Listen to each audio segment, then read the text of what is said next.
politics is local, but in Northampton County, Pennsylvania, local politics feels national. You have your typical urban Democrats, your typical small-town conservatives, and in between, there's purple suburbia. But this is not Middle America. This is the East Coast. Northampton County is 1 hour from Philadelphia and 2 hours from New York City. And those megacities have a gravitational grip on county politics. Many folks around here don't like to think of the Lehigh Valley as a bedroom community for Philadelphia or New York, but the reality is, it is. So it's no surprise that a young Barack Obama won big here in 2008. But Obama's margin shrank in 2012. And in 2016, Donald Trump won by 4 points. But once again, things are different in 2020.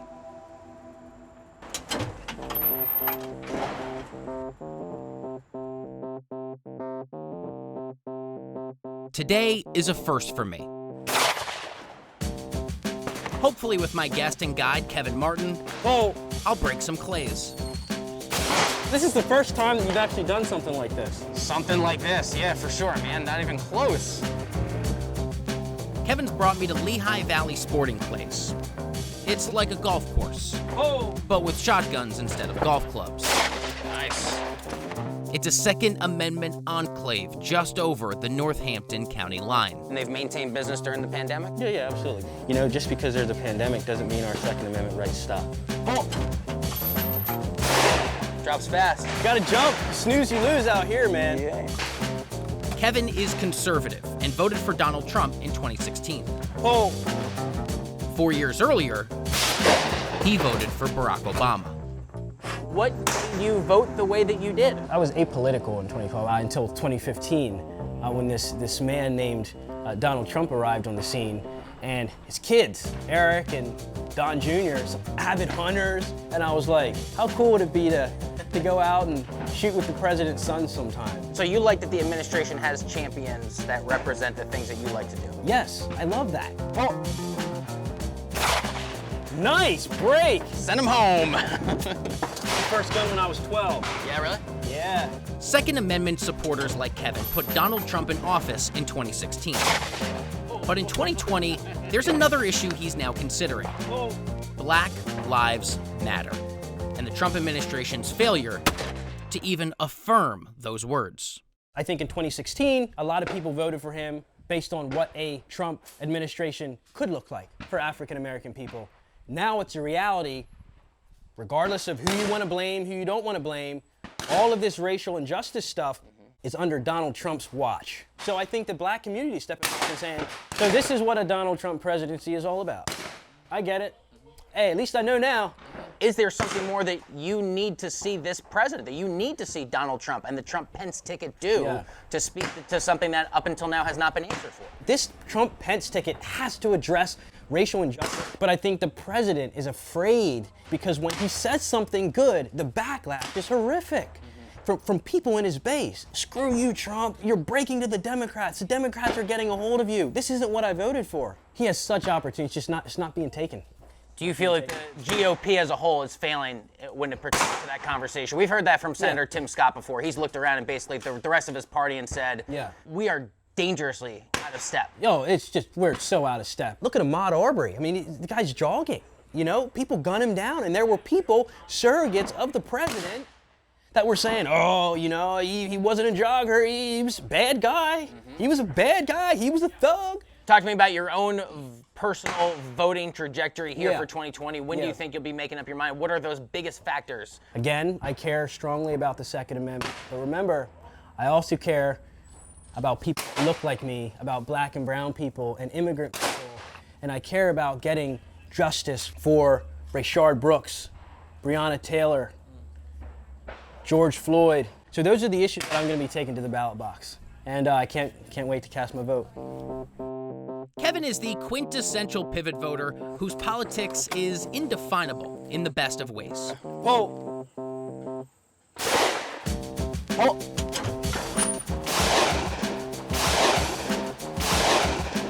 Nice! You having fun yet? I'm like, when can I come back? I'm like, what? I think my next month or so. I was like, Nice break. dude, that is too fun, man. Isn't it though? That is too fun. Hey, welcome to Pennsylvania.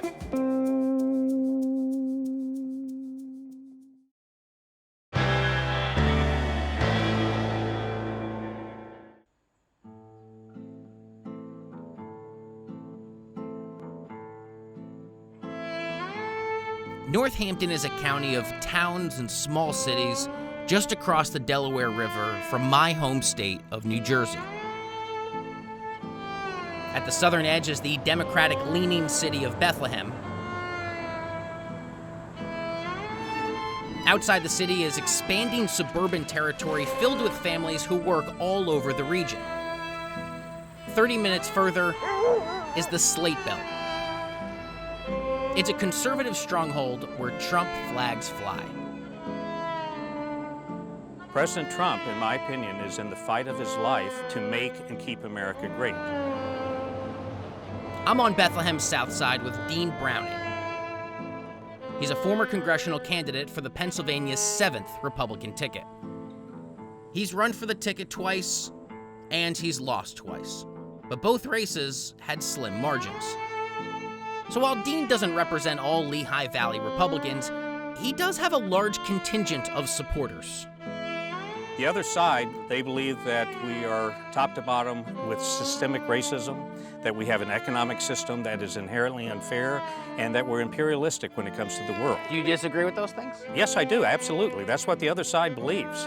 Why do you think that this region voted twice for Barack Obama, 2008 and 2012, and then suddenly pivoted? They switched to back, for all accounts up until then, a pretty wealthy Manhattan guy who began to fashion himself as the everyday leader for the American people. He is the first Republican candidate in the last 20 years that has made a credible case that he is running to put America and Americans first. That did not come through with Senator McCain or with Governor Romney. What parts of the Trump agenda have you been most proud of? What have you most supported? And have there been things this president has done while in office that have given you pause? There are a number of things that the president have done that I'm extremely proud of and glad that he did. First and foremost, his appointments to the Supreme Court. Secondly, we have pulled out of the Iran nuclear deal. We have pulled out of the Paris Accord, all of which I thought were mistakes for us to enter into. But is there anything you would have liked to have seen him do a little bit differently in office? No promises to be on the campaign trail you think he's fallen short on? No. The tone and tenor of social justice through the lens of race has changed fundamentally because of the killing of George Floyd at the hand of Minneapolis police. How have you seen that conversation be shaped in recent months here in the Lehigh Valley? I've always been of the view that the demand for racism far exceeds the supply. I don't believe that we're a racist country. But what does the phrase Black Lives Matter mean to you? It doesn't mean anything to me because my response is all lives matters. And if I had to pick a color, I would say blue lives matter. Joe Biden kicked off his campaign last year in Pennsylvania. Not Eastern Pennsylvania, he chose Pittsburgh. Right. There's a lot of confidence in the Biden camp that this is a state that once went blue, went red, and can now go blue again. He's making a mistake if he's trying to run on that his roots are in Pennsylvania. He may have been born here, may have spent the early years of his childhood here, but he's from Delaware. He spent over 50 years in Washington. Long time, yeah. Suddenly he's going to come out and say that he is going to be the person that's going to change things for this country, that he has got the best interest of the average American in mind when he hasn't seen an average American, maybe once every year during those past 50 years. I know very few people that are enthused about Joe Biden, that are screaming at the top of their lungs, I want Joe Biden to represent me in the White House. He's the president we need. He's the change that we need. I think much of the motivation on the other side is that they don't want Donald Trump to be president. What are the biggest challenges for the Trump campaign to keep Pennsylvania red? My main concern in Pennsylvania is the mail-in voting. Okay. Which right now gives Pennsylvania the longest early voting period of any state in the nation. We've got 50 days. What's wrong with that? That gives the other side every opportunity to reach out to folks that have never voted before or voted once every 10 years and say, You need to vote. We'll send you a ballot. My stepfather's about your age. He never voted in his life until 2018. But he made an informed decision and went on his own to vote without having somebody send him a ballot and saying, this is how I want you to fill it out. So that's the component of it that concerns you. It's the active nature from a campaign or from a political apparatus to the people that otherwise may not be incentivized to do it. Correct. Now, if you're a citizen and you want to vote, if you want to make an informed decision and vote, I am all for that. What I'm not for is having somebody actively solicit your vote, tell you how to vote, harvest your vote, and take it down to the government center for you.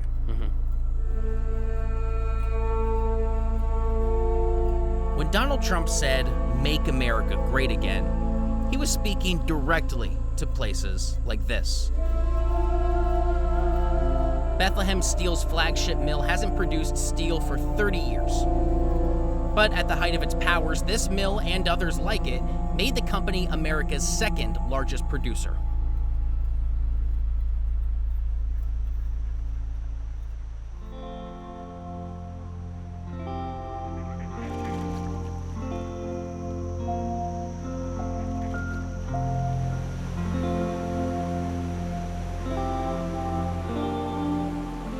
Your family's been in the area for quite some time, as I understand it. My grandmother actually grew up in the same house that she was born in and never moved.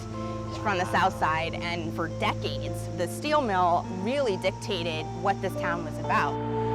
After unions won safer working conditions for steel workers in the early 20th century, they then got the highest wages of any American factory worker. Those wages built decent lives for many, including the family of Vanessa Williams, a Democratic activist who I'm speaking with today. My grandfather worked there and worked a very dangerous job. He worked in the coke works. My grandmother, her father actually worked at the steel as well, but he was in an administrative position. People worked, married, raised children, and made their lives with Bethlehem Steel.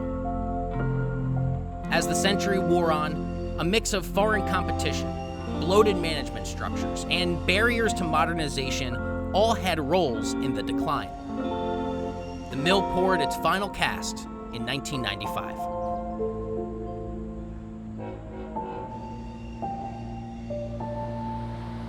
Much of the vacant site has been transformed into a sprawling casino and entertainment complex.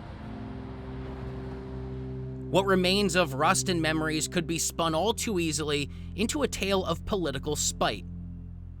But it's too late for that. For, decades now, no longer dictated the industry here. And I've been arguing since 2016 that swing voters are not disaffected white men, they're suburban women.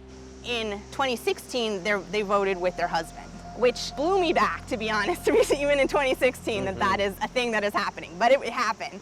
I think now you fast forward to 2020, I think no more. People are standing on their own 2 feet in those split households. They're voting for who they feel. Kamala Harris has really energized at least my contingent of people. They are pumped. People are hyped. You have not mentioned the potential president-to-be.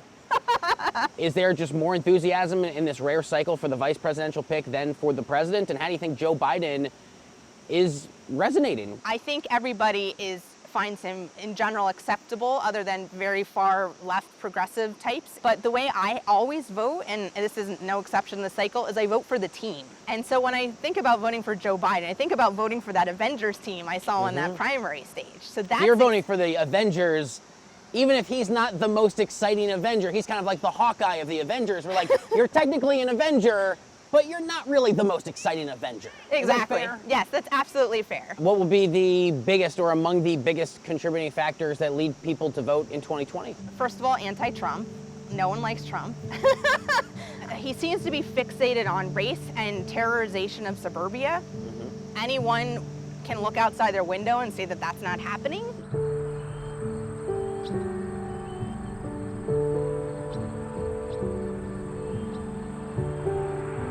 In 2018, the Pennsylvania Supreme Court struck down the state's congressional districting map, citing partisan gerrymandering. When the lines were redrawn, Northampton County became part of the state's 7th congressional district. Then, in the 2018 midterms, it went blue. Democrat Susan Wild won her seat in Congress by 10 points. What gives you confidence to say that Joe Biden and Kamala Harris will carry the state of Pennsylvania over Donald Trump and Mike Pence?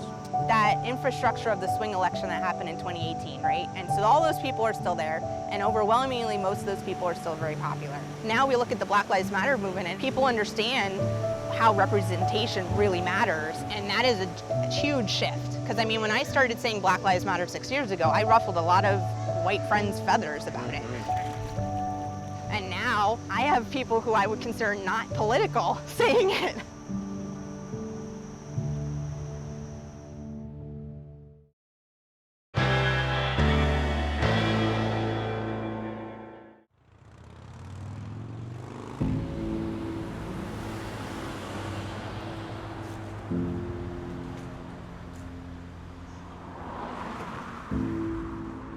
Donald Trump speaks to a group of people who in their mind have been left behind, or because of the browning of this country, afraid that if they are no longer in control or power or in charge, that there's not a place for them. Today I'm gathered with a group of faith leaders in Easton, talking about racial division in the first term of President Trump. We can have the power to do the greater good for all, or we can have the power to be deeply steeped in tribalism, and it will kill us and it will divide us. And this American experiment will have failed. Pastor Greg Edwards is a Bernie Sanders-backed progressive who ran for the Democratic ticket in 2018. I'm also joined by Rizwan Butt, a fixture of the Easton Phillipsburg Mosque, Rabbi Melody Davis, and Jasmine Ben Saul of the local Sikh community. Around this area, there were people who had certain predispositions and inclinations and prejudices and biases that became more apparent based on the rhetoric they were hearing in the news and other places. People going around with Confederate flags, for example, certain comments that were made to the men and women who were dressed in a particular way. But again, they were small and minor relative to the support that we received from the broader community, as well as the fact that we didn't feel any personal impact to what was being said. We did feel personal impact, actually, and it did start approximately 4 years ago. The biggest event for us was the Tree of Life Synagogue shooting. That shooting happened on a Sabbath. I didn't know what was happening. I was leading services. Rabbi Davis leads a synagogue here in Easton. The Tree of Life Synagogue shooting, where a right-wing militant killed 11 people 2 years after Trump's election, happened just on the other side of this state.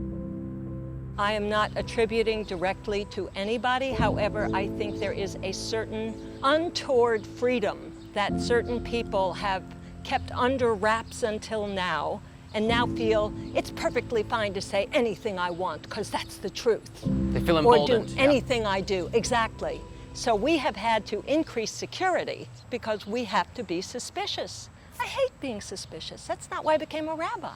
Jasmine, I'm curious, the Sikh community, what have you seen out of the last 4 years or so? The tenets of my faith are how I'm going to live my life. Let me look at politics and everything through that lens. And I saw a lack of morality in Trump. The implications of having such a person affects everyone, and again, it starts with minorities. It affects minorities first.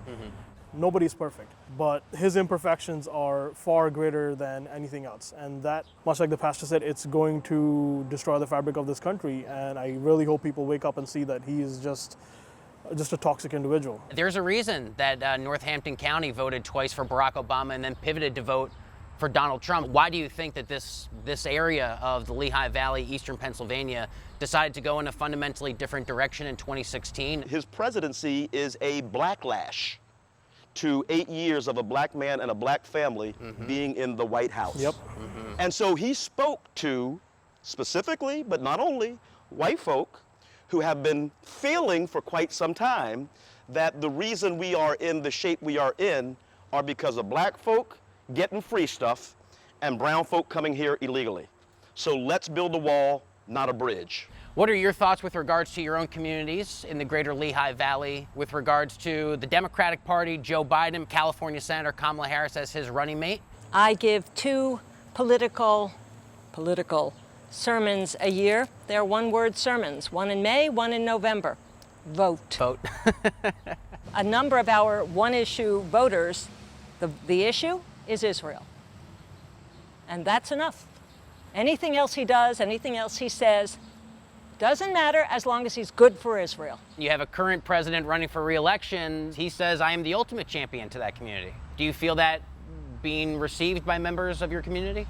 I do think there are members of my community that believe that. So most of the folks that I know would crawl over glass on their way to surgery to vote for Joe Biden. Not because they love him or like him, but I mean, for me, you know, not just as a pastor, but as a father of 4 black children, 7 black grandchildren, I need my grandchildren to be safe. So it's not Republican or Democrat so much as it really is about what are the policies that they are going to enact that are going to create a more perfect union to cause this nation to live true to the founding documents and the preamble of the Constitution. Otherwise, it's all a lie. Everybody says, you know, this is the most important election of, this really is the most important election, I believe, of our lifetime. And I think there's everything to lose if folks don't come out and vote.